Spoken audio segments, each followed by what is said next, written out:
first day back from vacation at Louisville, so, and I've got a footing to dig.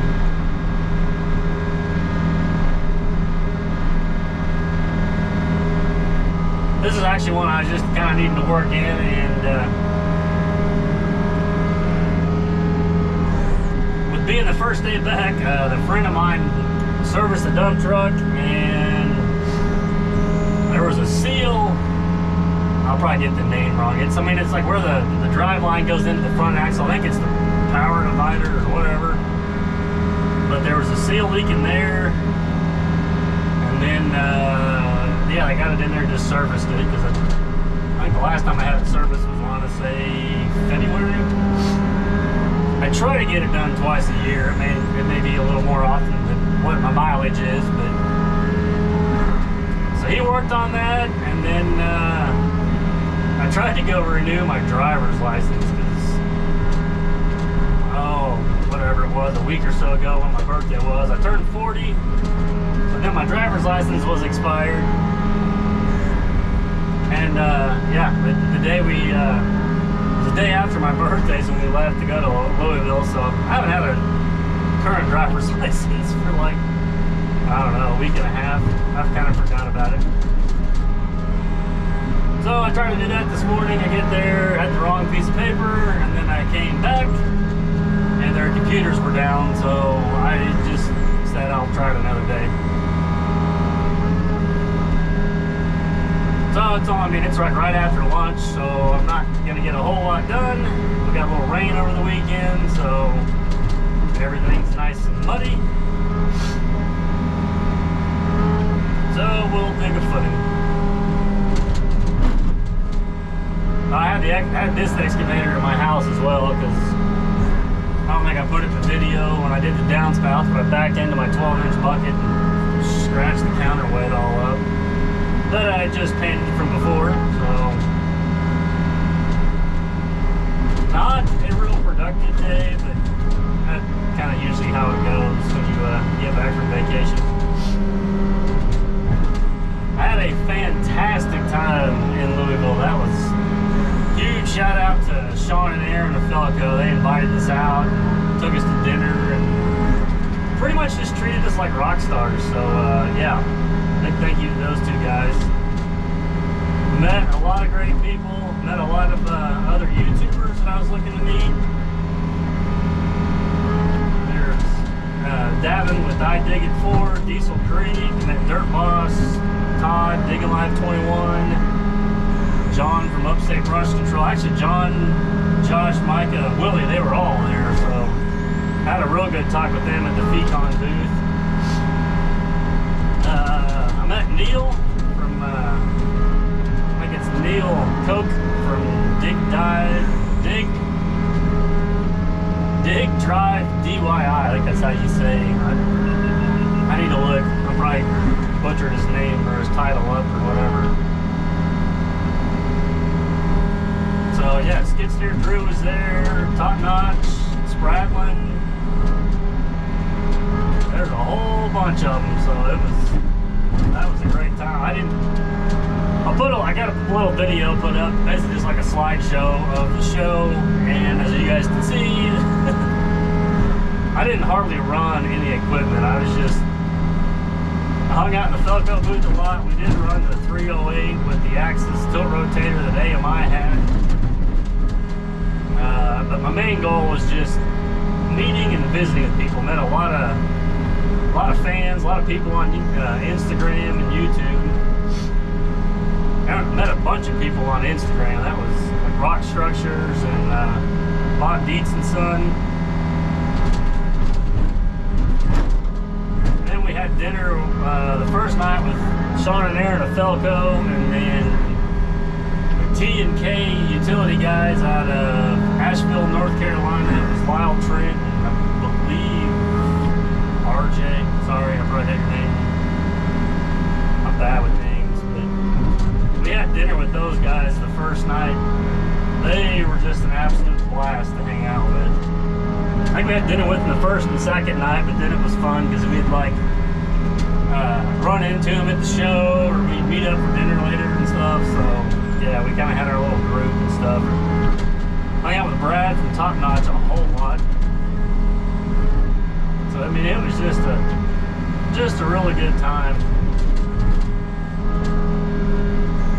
good time, but it was also one of those that, like, the week was just a blur. Like, we'd get up at 7:30, be at the show, and I was supposed to be there at 8:30. Ours was usually 9 or 9:30, it seemed like.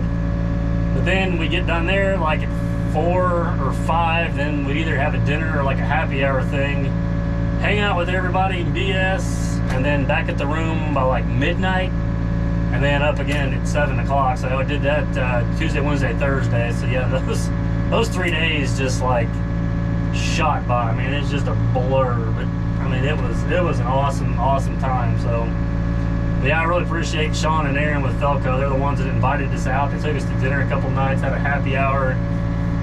We had a happy hour with all the work brow guys, my rep, Jonathan, and then there was Neil, Trevor, and Dale, I believe was the other one.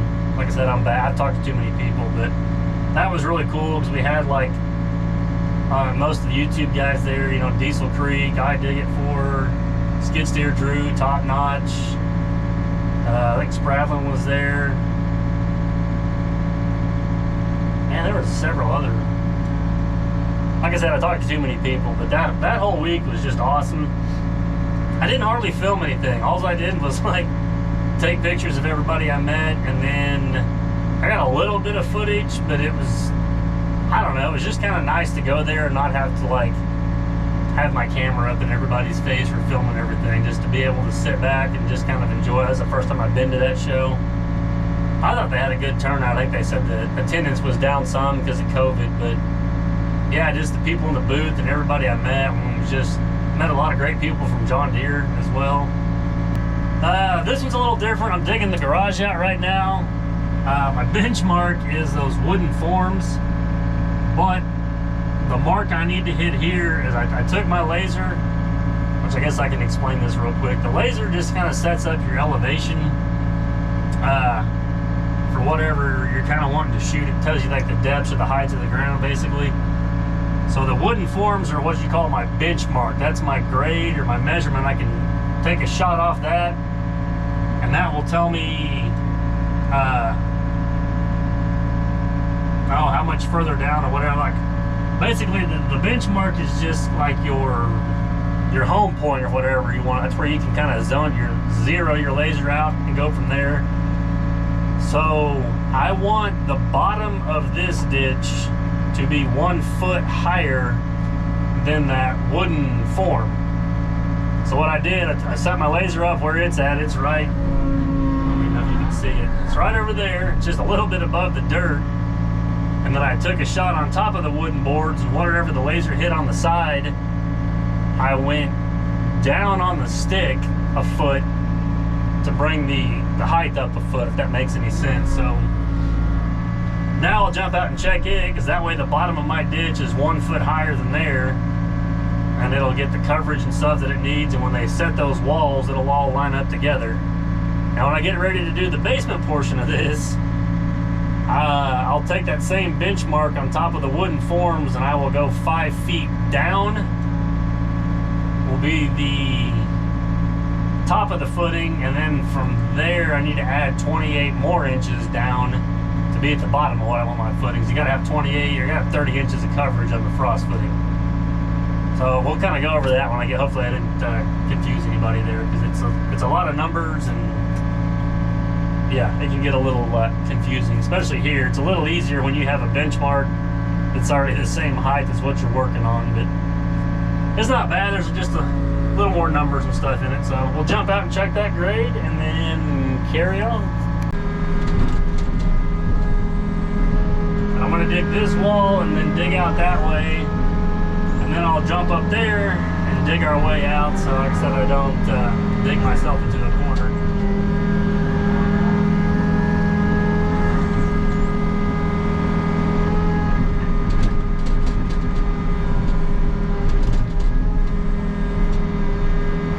Digging with the 18-inch bucket is so much better than the 12. I gotta throw the 12 on when we get to the basement. We really just need a 16-inch wide ditch down there. That's all they really would require here, but at least this will give them a wider footprint for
I'm down in the bottom of the basement down here now, as you can see, and it's a little muddy. But I was just going to show how I'm going to transfer the grade. I got the laser setting up on the form boards right there. I took the receiver and set it on top of the form boards, since that's my bench mark, and it was 7 1/4 inches. So just down here at that mark right there. So I want the top of the form footing down here to be 5 feet below that. So I set it at 5'7 1/4 inches. And then I came down here, and now when the tone just does that, it means it's level. So now the top of this is exactly 5 feet lower than the top of that board. So then I'll move my laser down here, set it on top of here, and then I will actually move the laser down 28 inches below that, and that will get me to the depth of the bottom of my ditch, if that makes sense.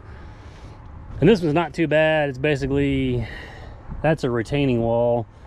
So I'll use the 18-inch bucket on that and go 24 inches down from that pin. This line right here will be 28. Somewhere it jogs, yeah, underneath the machine, it jogs over and then back in there. So probably what I'll do is start in that corner, dig down around this corner, then I'll jump up here and start that corner and come back this way over here and then get the retaining wall footings. I just kind of wanted to show that's how you can kind of transfer your grade on the laser. So now I can bring it down here, set it up on the stand, shoot that concrete stake, and then I'll move it. So that'll actually change where the receiver's at. It'll be further down here, and whatever number it is here, I'll move the stick 28 inches up because I want the bottom of the ditch to be deeper. So hopefully that makes some sense. And then our new benchmark is like 411. Well, I mean, not the benchmark, sorry.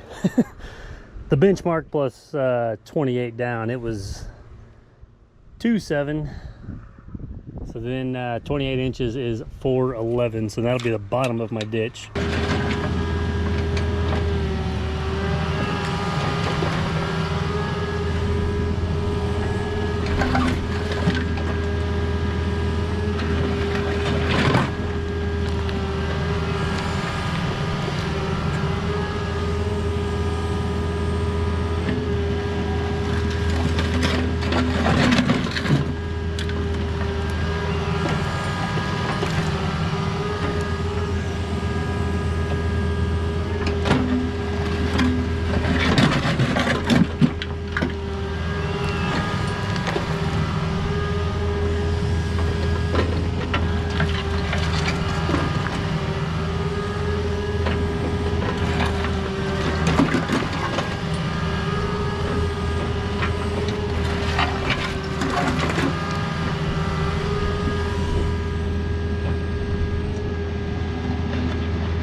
And this one is a wrap, so it's pretty rough footing. All this ground right here is just saturated, but it's all solid limestone underneath it, so this clay and dirt and junk, the water can't go down through there, so it just has to kind of sit here till it gets hot enough to dry back out. And we hit more, probably part of that rock over here, this whole corner.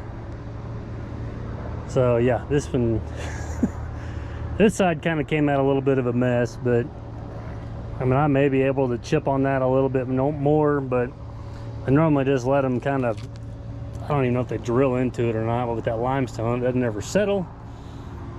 And then we hit another one right there, so I'll just have to shovel that out and around. This is just for the retaining wall, so they're usually not as worried about it, but you can see part of that rock goes all, and it's probably just a whole shelf of it, because there's parts of it sticking up over there.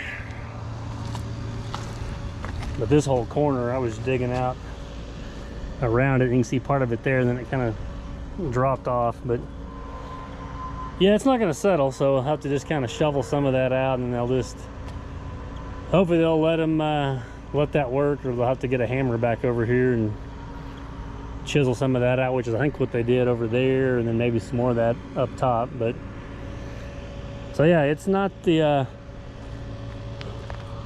best looking footing. It's pretty sorry ground conditions, and they got all this groundwater and stuff in here. But yeah, we got our tracks shoveled off, get loaded up, and see what we can get into tomorrow.